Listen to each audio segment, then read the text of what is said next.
जय कुंजरी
विष्णुपाद परमहंस परिव्राज आचार्य अष्टोत्तर श्री श्रीमद् शिवानंद अभय चरणारविंद भक्ति वेदांत स्वामी श्री प्रभुपाद की जय। एवं विष्णुपाद परमहंस परिव्राज आचार्य अष्टोत्तर श्री श्रीमद् शिवानंद भक्ति सिद्धांत सरस्वती गोस्वामी ठाकुर प्रभुपाद की जय। समावेत गौर भक्तवृंद की जय। All glories to the assembled devotees. All glories to the assembled devotees. All glories to Shri Guru and Shri Gauranga.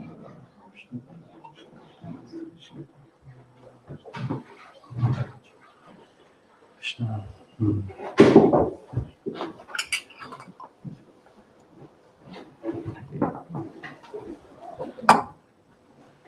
ओम अज्ञानतिमिरान्धस्य ज्ञानाञ्जनशलाकया चक्षुरुन्मिलितं येन तस्मै श्रीगुरवे नमः। नमो विष्णुपादाय कृष्णप्रेष्ठाय भूतले श्रीमते भक्तिवेदान्तस्वामिनिति नामिने। नमस्ते सरस्वती देवी गौरवाणी प्रचारिणे निर्विशेषशून्यवादी पाश्चात्यदेशतारिणे। जय श्री कृष्ण चैतन्य प्रभु नित्यानंद श्री अद्वैत गदाधर शिवासदि गौर भक्तवृंद। हरे कृष्ण कृष्ण कृष्ण हरे हरे, हरे Ram Ram Ram Hare Hare. So we'll be reading from the 6th chapter of Bhagavad Gita, text number 6. Okay, so, Hare Krishna. Bandhur Atma Atmanah Tasya Yena Atma Eva Atmana Jitah Atmanah Tu Shatrutve Varteta Atma Eva Shatruvat Bandhur Atmanatmanastasya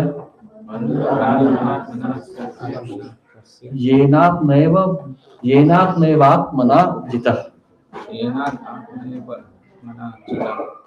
Atmanastu Shatrutve Vartetatmeva Shatruvat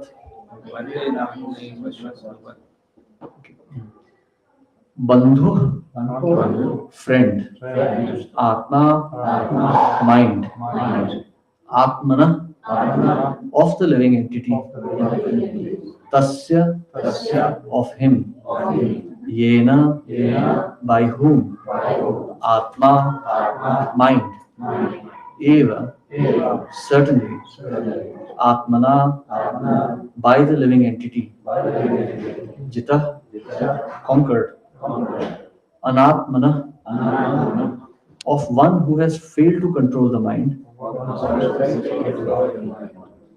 to but Shatrutve because of enmity Varteta remains Atma Eva the very mind Shatruvat as an enemy. Translation purport by His Divine Grace A.C. Bhaktivedanta Swami Srila Prabhupada. For one who has conquered the mind is the best of friends. But for one who has failed to do so, his very mind will be the greatest enemy. The purpose of practicing eightfold yoga is to control the mind in order to make it a friend in discharging the human mission. Unless the mind is controlled, the practice of yoga for show is simply a waste of time. One who cannot control his mind lives always with the greatest enemy, and thus his life and its mission are spoiled. The constitutional position of the living entity is to carry out the order of the superior. As long as one's mind remains an unconquered enemy, one has to serve the dictations of lust, anger, avarice, illusion, etc. But when the mind is conquered, one voluntarily agrees to abide by the dictation of the personality of Godhead, who is situated within the heart of everyone as Paramatma. Real yoga practice entails meeting the Paramatma within the heart and then following his dictation. For one who takes to Krishna consciousness directly, perfect surrender to the dictation of the Lord follows automatically. Hare Krishna. So now we're discussing the 6th chapter of Gita today. Of course, if you could come a bit closer, that would be better. See, the 6th chapter of Gita is the conclusion of the process of yoga. The Bhagavad Gita is a very scientific treatise. When Krishna was speaking the Gita, actually, he did not say chapter 1, chapter 2, chapter 3, but he went on speaking. But the different topics that he covered in his monologue or his dialogue with Arjuna, he was covering different aspects of the lamentation, or to address the lamentation that Arjuna was feeling. So before we try to understand the Bhagavad Gita, we are now going to talk about, today the discussion is going to be about mind. But before we go there, we are going to see why this is such an important topic. The backdrop of Bhagavad Gita itself is the battle of Mahabharata. And now Arjuna is now seeing that he has to kill his own family with his own hands.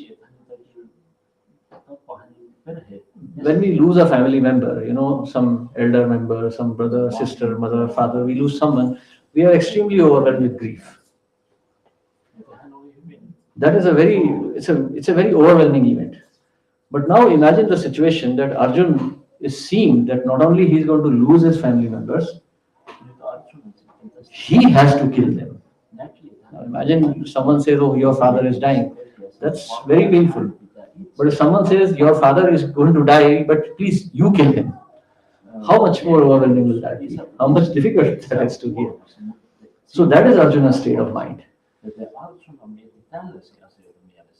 Actually, unless we understand that background, we'll not be able to understand Gita properly.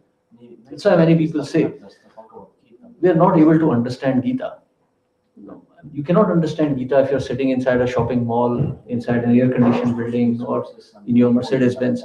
No, you have to understand the mind of Arjun before you can understand Bhagavad Gita. Actually, Arjuna's position is not unique. We are all faced with the same situation. Arjun is intelligent enough to see it. He is fortunate enough that Krishna has given it directly to him. We have to work hard. So Arjuna's lamentation, where is that coming from? Krishna starts the Bhagavad Gita, the very first instruction or the very first verse that Krishna speaks. He says that you're speaking like a wise man, O Arjun, but you are actually talking foolish things. Vadams, what is that verse? You're speaking like a wise man. You're speaking that second chapter. Anyhow, that's the meaning. He's saying that you're talking like a wise man because Arjun gives so many arguments. Arjun says, okay, Krishna starts. He says, behold the Kurus. And Arjun immediately falls into lamentation. Arjun starts giving so many arguments. This is not dharma. How can I, why should I kill so many warriors? Actually, I want the kingdom, therefore all these warriors will die. All the elders of the family will be killed. And all the women will become degraded. There will be Varna Sankar population. We will be responsible for it. Actually, these are our elders, the gurus, grandfather. One does not even offer argument to them. And now you are asking me to attack them. So he's giving so many arguments. So Krishna simply hears and he smiles. He says that you are just speaking like a fool. Then he starts, Matra Sparshastu Kaunteya Shitoshna Sukhatakada Agama Paino Nitya Stamstitikshasva Bharata. That actually simply by coming in contact with the material nature, the living entity is suffering happiness or distress, heat and cold. So Matra Sparshastu Kaunteya, coming in contact with the material nature. So what is coming in contact with material nature? Not the hand, not the foot, but it is the mind. It's snowing outside. Some people think that it is very pleasant. Others are already lamenting the end of summer. It is what it is. It's just a weather change. Krishna is saying Shitoshna Sukhatukada. There is sometimes heat, sometimes cold. 2 months ago, people were complaining it was too hot. Now the same people are complaining it is too cold. But actually, material nature is simply changing. So it is all in the mind. So Krishna simply tells Arjun that you have the problem is not with this world, the problem is with you. The uncle, the grandfather, the teacher, they are going to die anyway. If you don't kill them, they will die anyhow. They will grow old and they will die. Better they die on the battlefield. They have done many sinful things.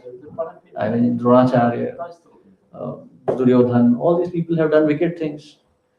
So it's better that they die in a righteous battle. They'll attain heavenly destination. And you will get the credit for this war. But if you don't do anything, your name will be spoiled. You're coming from a great heritage from your father's side, mother's side. That will be ruined. And these people will die anyhow, and they will be degraded. If they die in a righteous battlefield, they will attain heavenly destination. But if they die like this, over the whole day they will be degraded. So overcome this weakness of heart. Jakto Tishta Bharata. So Raya Parantapa, Jakto Tishta Parantapa. Shudra Hridaya Dorvalyam, Jakto Tishta Parantapa. Give up this debilitating weakness of heart and arise and fight. So this is what Krishna is telling us. So after explaining to Arjuna about how that you are not this body, you are the soul, which is incidentally the first instruction of Vedanta Sutra also. Atato Brahma Jigyasa, understand we are the soul, not this body. After giving that instruction, Krishna explains the whole scientific process of understanding the soul. No, simply sitting here and thinking I am the soul is not going to help. It's not going to help. If a mouse crawls here and runs screaming, then I won't think I am the soul. So this has to be realized. Knowing is not sufficient. Anyone can read books. Books are available everywhere, but you have to realize that knowledge.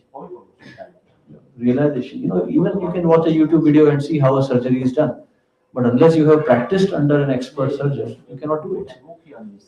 So unless you have practiced under an authorized spiritual master who has seen the truth, you cannot understand that. So that process, Krishna explains in the chapters from 2 to 5, the process of yoga.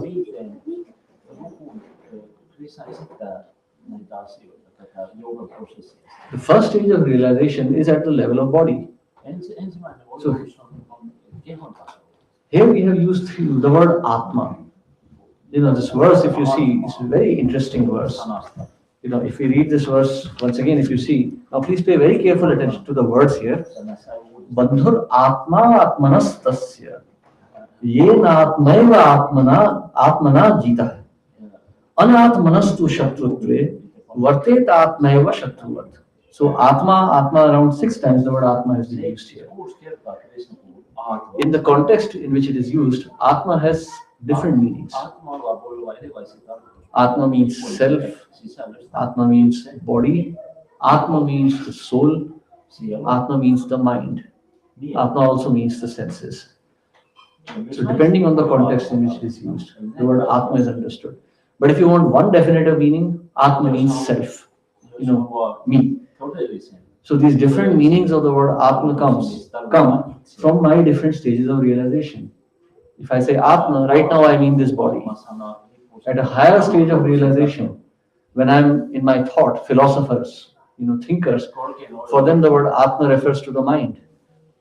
But for a self-realized yogi, Atma means the soul. I am not this body. Atma means I am the soul. So Krishna is here now explaining that mind. So Krishna uses the specific word mind here. For Atma, he takes the meaning of mind. For one who has trained his mind, mind is the best friend, and for one who has not trained the mind is the worst enemy.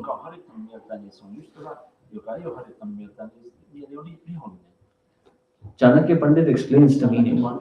He says, in this world, we have no friends and no enemies. No one is born friend or born enemy. Enemy or friend can be only distinguished through behavior. Chanakya Pandit says that no one is no one's friend and no one is no one's enemy. Only by behavior one can understand that this is enemy or this is friend. The mind can be one's own best friend and mind can be one's enemy. Mind in contact with the spirit in the material nature is one's enemy. Mind situated in the spiritual nature is one's best friend.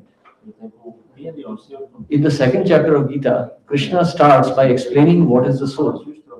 That eternal principle which gives life to the body is the soul.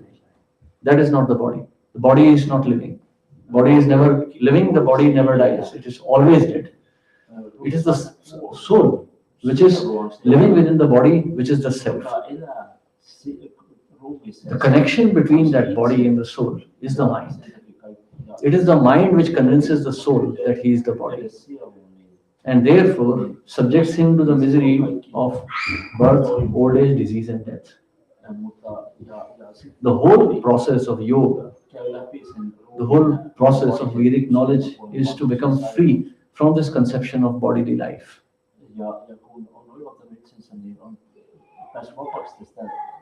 Starting from the process of karma yoga, which is dravyadan, the sacrifice of material possessions, one reaches the stage of knowledge.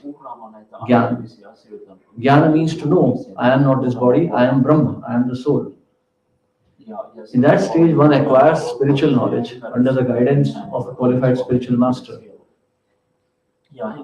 When one becomes qualified in knowledge, then he acts on the basis of that knowledge. That is called karma yoga. By acting on the basis of knowledge, one reaches the stage of samadhi or realization of the Brahman.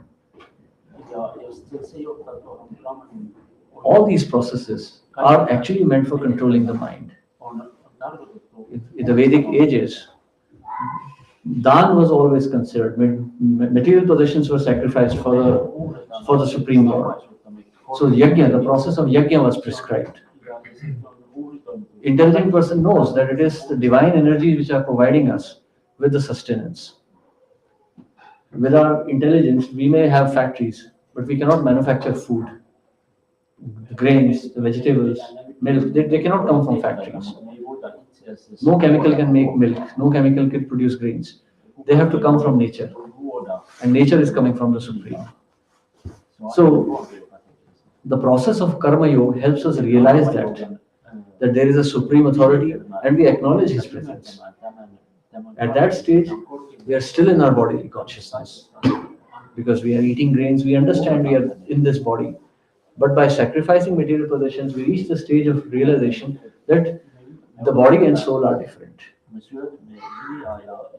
Once we have reached that stage of sobriety, when we become mentally sober, then we can understand the Vedic knowledge. That is the Gyan Yoga process. All of this, and then we act on that knowledge, and then we become self-realized. But in all this process, what is actually the principle? We are controlling the mind. Krishna, this whole 6th chapter, Krishna is going to talk about controlling the mind only. For example, in the 3rd process, he says, Aruruksho muneir yogam karma karanam uchyate yoga udhasya tasyeva samah karanam uchyate.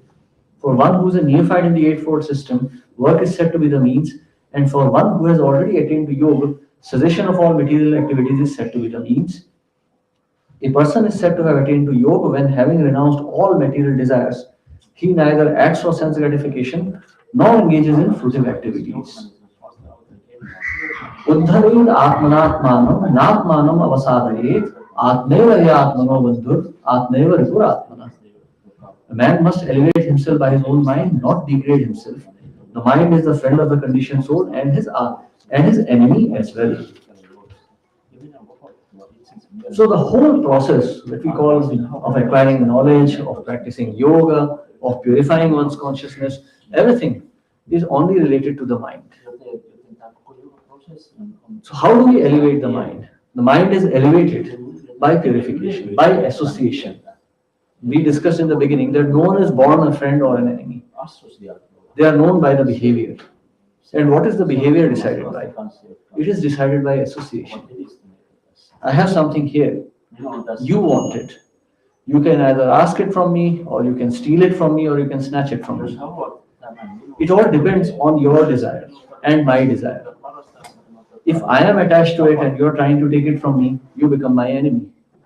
If I am attached to it and you're trying to give it to me, you become my friend. But the whole process is attachment. Attachment to an object. If we are able to give up these attachments, then we become free from this conception of enemy or friend, happiness or unhappiness.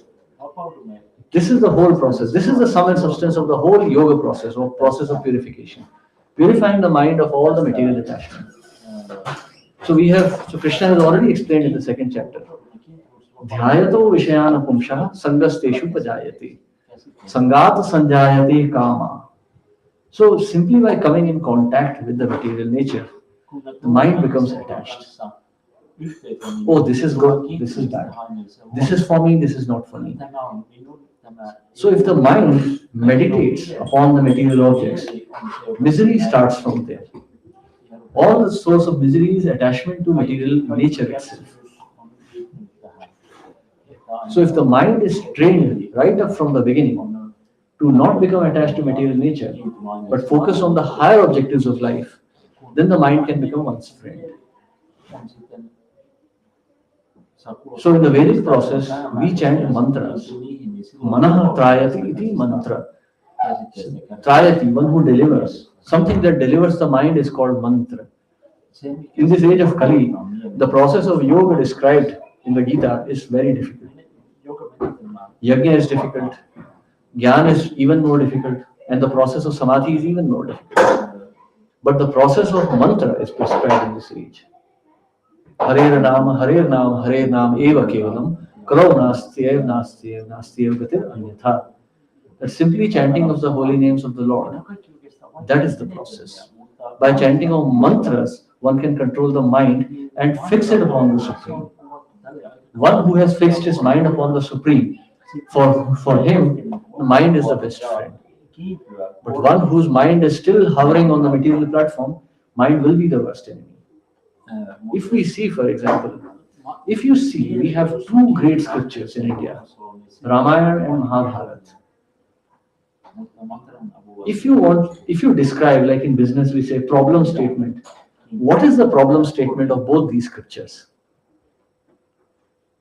Attachment to women. Draupadi was born simply to destroy the Bharatvansh. And because of her, Duryodhan became inimical to Pandavas, Karna became inimical, and they destroyed themselves. Sita Devi, Rama became unduly attached to her. Even though he had thousands of beautiful queens, he became unduly attached to Sita Devi. Against the advice of everyone, even the Rakshasas, the man-eaters advised him. But Rama would not be convinced. But this started from Shubhnakha. Shubhnakha became attached to Lord Ram unduly. And when she could not attain Lord Ram, she incited Rama. And in spite of all the intelligence, Ravana's intelligence was lost. His mind became fixed upon Sita Devi. So all we can see, attachment is the cause of all the trouble here.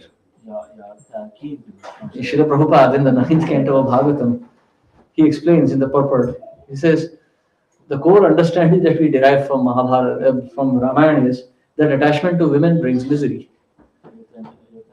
So you see, attachment to any material element. Material nature is Prakriti. Jiva is also Prakriti, he is higher Prakriti. But attachment to Prakriti of Purusha is the source of all attachment, of all miseries. Dhyayato Vishayana Pumsha. When you meditate upon any material object, it immediately becomes Sangasteshu Pajayati. It leads to attachment. And this attachment leads to lust, an intense desire to enjoy.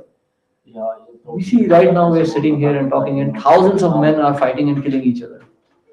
Just about maybe 2,000 kilometers down from us, thousands of men are killing each other. Why? Attachment to land, aham mameti, I and my nation, my society. Willing to die also for it. So this is what it ends. Buddhi nashat pranashyati. Once everything is finished. So you see, mind has to be controlled. If mind is not controlled, it leads to destruction.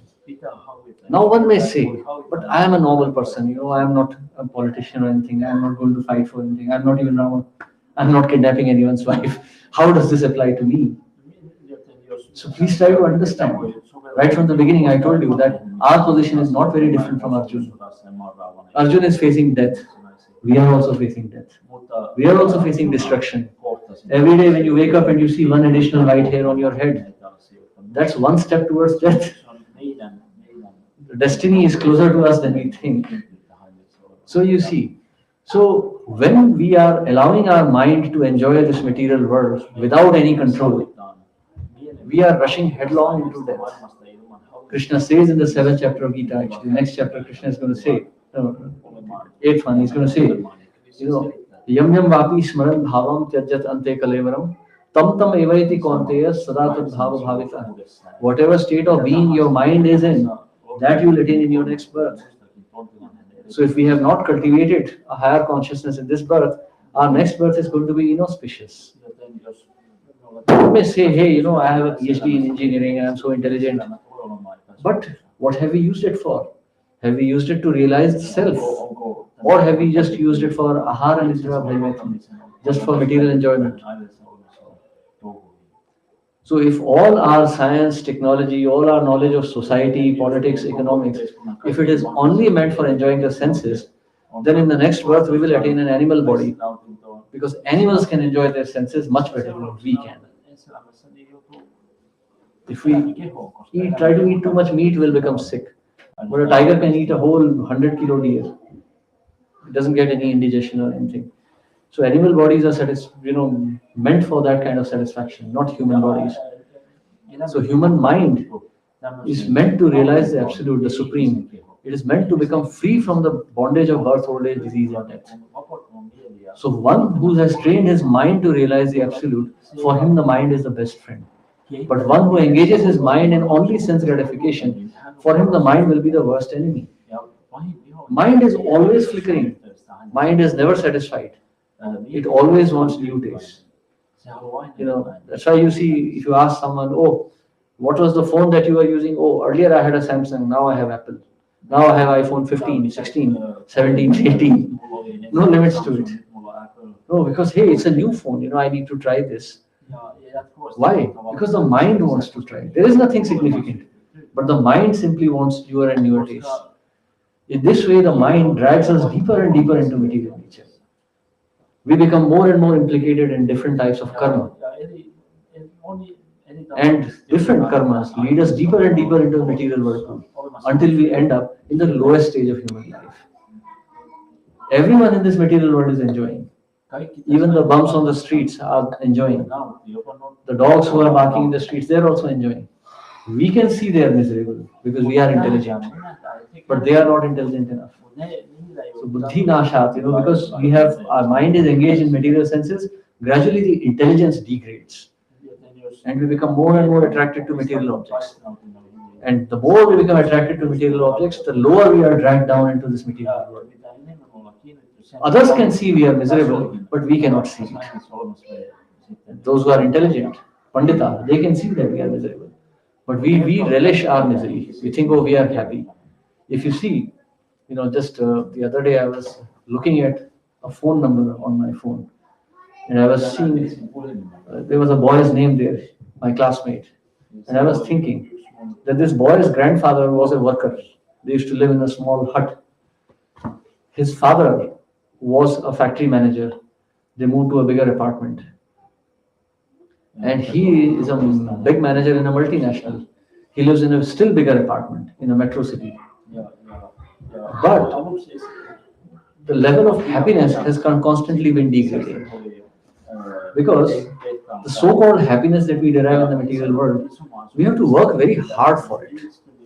Like Srila Prabhupada explains, that in metro cities, people live horrible lives. They work for 12 hours, they commute for hours and hours. And then they have some 5-10 minutes of pleasure. Actually, when they come home from work, they wake up in the morning with anxiety of going to work. Then they are traveling in anxiety. The whole work is anxiety itself. Then in late night when they come home, they are simply exhausted. So they eat something old, putrid they eat, and they just go to sleep. And this is the standard of material happiness. Once a week they can go to some shopping mall, some cinema and enjoy something, and they think that is happiness. But in reality, what is this happiness? Now we may say, oh, I cannot live without my smartphone. But 20 years ago, there were no smartphones. We were happy then also. Our grandfathers did not even have televisions. And they were even happier than us. So you see, we are thinking that we are happy, but we are actually making our lives just more and more complicated. We are increasing our anxiety in pursuit of happiness. In this way, we can practically see how the Bhagavad Gita applies to us also. We are increasingly miserable. The whole human society, not just you or me, the whole human society. Because we are letting our mind run free within this material world. And Krishna is warning against that. Make your mind your friend. See, mind simply seeks enjoyment.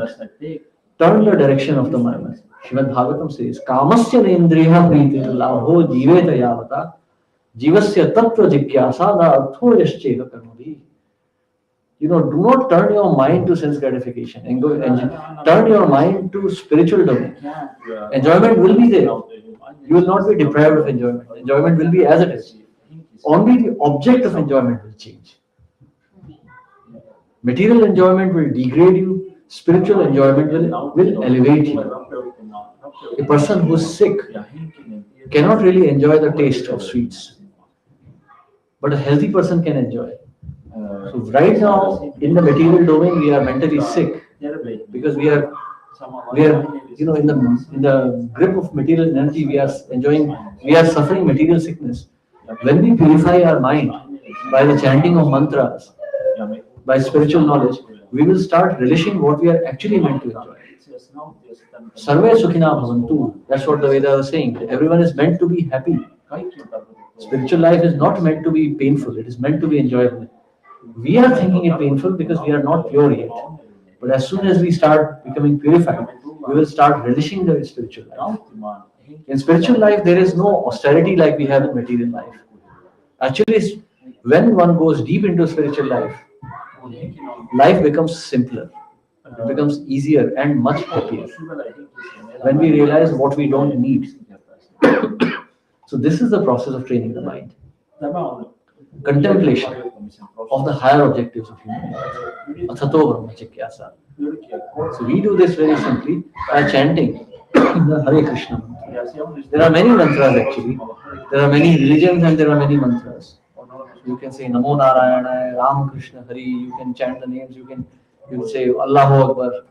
All these are different mantras, different processes. We chant the names of Krishna. Lord Chaitanya, whose photographs you see, he has given us this mantra. Hare Krishna, Krishna Krishna, Hare Hare, Hare Ram, Ram Ram, Hare Hare. So Mahaprabhu has given very simple process. Grahe rahe Krishna Naam nirantar laiba. Jare dekha tare kaha Krishna upadesh. Amara agya hai Guru tar hai desh. Kabhu na badhive tomar vishay turang. Punarapi ei thani pabe mura sang. Lord Chaitanya, who is Krishna himself, is putting it very simply. You don't need to take sannyas, you don't need to go to some forest and become a yogi. Stay at home, but chant the names of Krishna. Grahe rahi Krishna naam nirantar laiva. Always remember Krishna.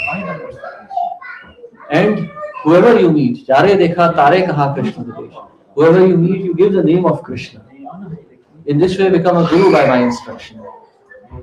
Kabhuna badhive tomara vishayatana. If you live like this material nature will never hinder your progress. Punarapi ei thani pabe mura san. And please understand that very soon we will meet again. Mahaprabhu is speaking to Kurma Brahmana, but it applies to us also. That very soon we will meet, or rather, we shall never part. So anyone who is thinking of Krishna sincerely in his heart, anyone who is preaching the name of Krishna with sincerity, Krishna is never lost to him. He is always with the Supreme. He will never be overcome by evil. Krishna promises in Bhagavad Gita also. He who does good is never overcome by evil, my friend. So the process is very simple. Man manabhav mad bhakto mad yaji mam namaskuru. That we are already doing. Man manah, always think of me. Mad yaji, become my devotee, worship me, offer your obeisances to me. In this way, you will come to me. I promise you, because you are very dear to me. So when you are always thinking of Krishna, Krishna is always thinking of you. And naturally, you are very dear to Krishna because every living entity is dear to Krishna. So one's mind should always be focused on thinking of Krishna. That is the perfection of human life. Hare Krishna. Yes, any questions or comments? I have 5 minutes, please. Yes.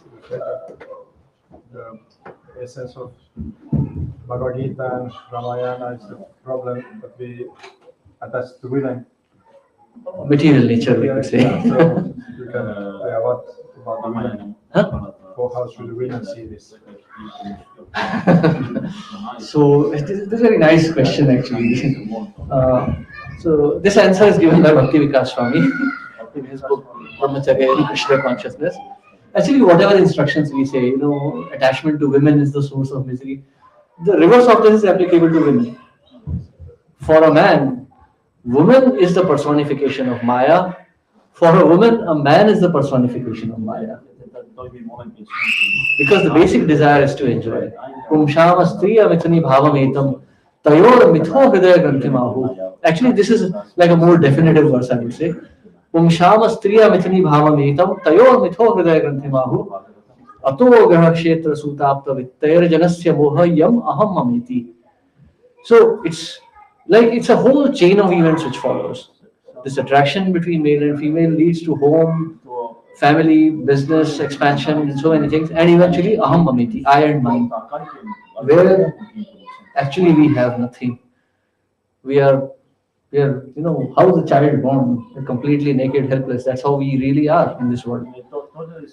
So this illusion keeps on increasing. So if we go more fundamentally, Jiva is trying to enjoy. So he is Purusha. Material nature, he is trying to enjoy. Material nature is Prakriti. So enjoyment of this Purusha towards Prakriti is leading to attachment. Jiva is actually not Purush, he is also Prakriti. Jiva is not male. There is no male in this world. Everyone is female only. Everyone is Prakriti. But when the Jiva takes the position of Purush or enjoyer, he's trying to take the position of the Lord himself, and he's trying to enjoy. So he becomes attached. So actually, in this material world, even the female, the so-called woman, is also Purush only, because she is also trying to enjoy Prakriti. Because there is no man, there is no woman, there are Jivatmas. So attachment to Prakriti is the cause of all misery. So I correct my statement. Nice question, Prabhu. Yes. Any other question? Does that answer your question, Prabhu? No, Yes. I have some.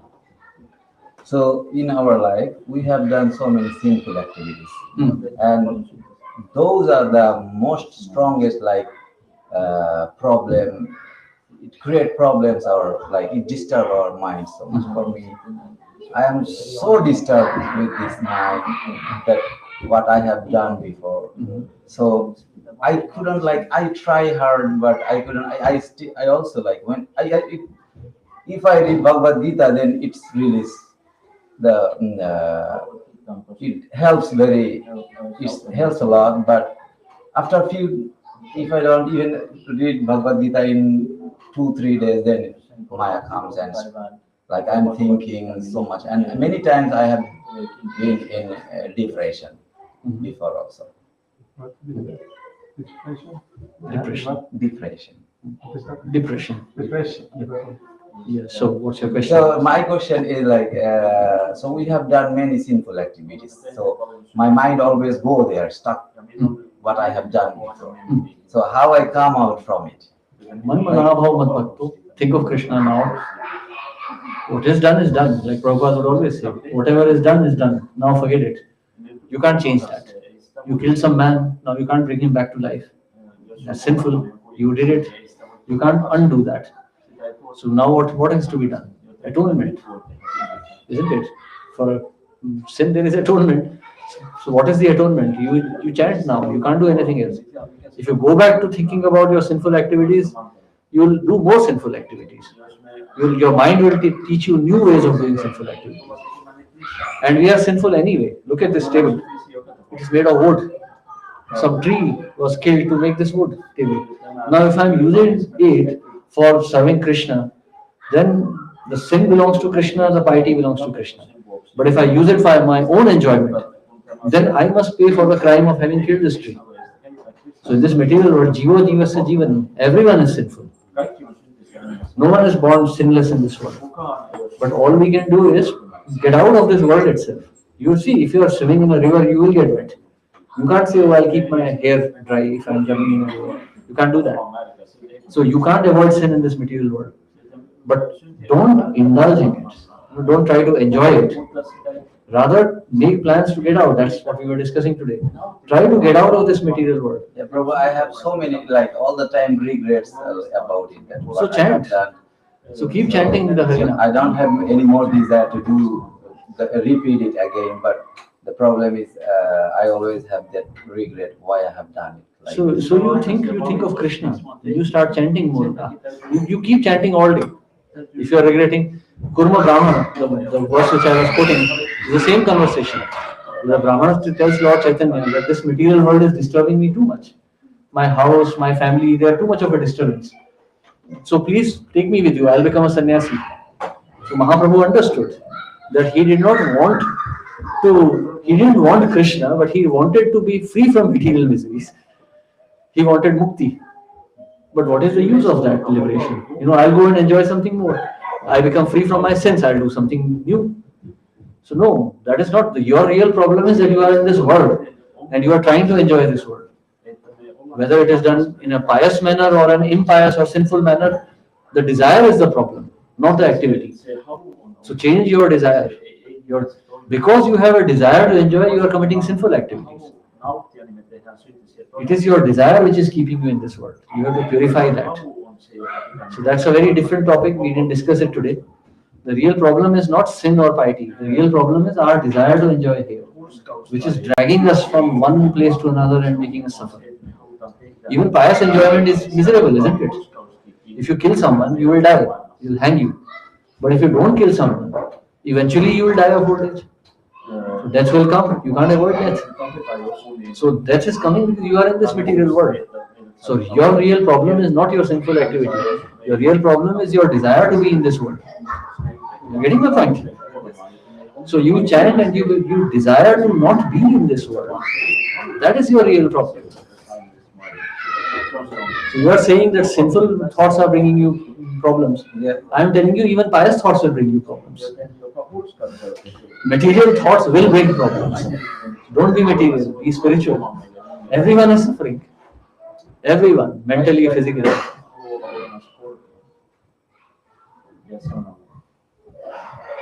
So chant Hare Krishna. Hare Krishna. Yes, any other question or comment? Prabhu said if you clap in front of the deities, then the crows of your sins fly away. Yeah, think of Krishna. Mahaprabhu is saying, Krishna Nam Nirantar Laiva. Just continuously. There is no rule or regulation. You're sitting in a toilet also, you think of Krishna only. Namamakari Bhavdani Sarva Shaktis Tatrapita Niyamita Smaranena Kala. No rules and regulations. But only rule is you have to remember continuously. Krishna has put this rule here. Man manabhav mat bhakto. Always think of me. So you can't be okay, 5 to 7 in the morning I'll think of Krishna, 7 to 10 I'll think of my job. No, Nirantar. Continuously. We are trying to escape this world. It's a dangerous place. There is padam padam yat vidam. Every step is full of danger here. Like Prabhupada says, there are accidents even on royal highways. Just one devotee had come to meet us from Olu yesterday. So I asked him, how was the journey? He said, it was very dangerous. My car was skidding all the time. And there were so many accidents on the highway. Now you see, Finland has the safest traffic system in the world. Not even United States, not UK, Finland. And still there are accidents. So this material world is dangerous. Right? Maybe it's not possible to do 24 hours, but at least somewhere we should start. Yeah, somewhere at least make a beginning. Start somewhere.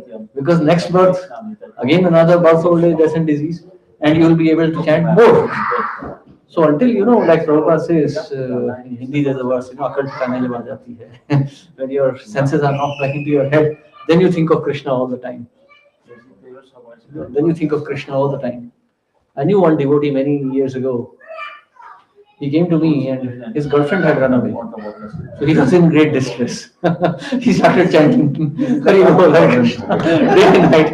This is a very common problem. Yes. So that's why I said, I'm talking about the things which are applicable to us. So his girlfriend had run away with some other boy. He was very unhappy. So we had our first conversation was 3 hours. And he started chanting. So he was chanting maybe 2 rounds a day. He started chanting 16 rounds within one day. And he learned how to cook for the deities. He started reading Bhagavatam, Bhagavad Gita, everything. And he became liberated. Then the girlfriend came back.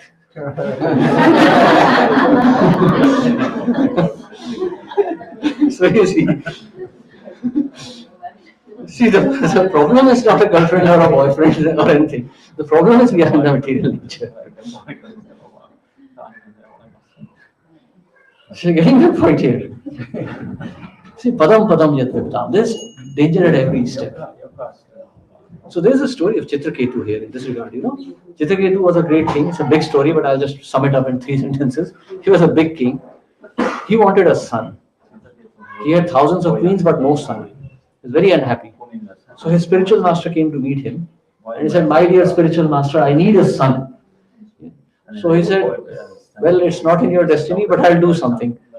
And he gave a fruit. He said, "Hey, well, take this fruit, give it to your queen, and you'll get a son."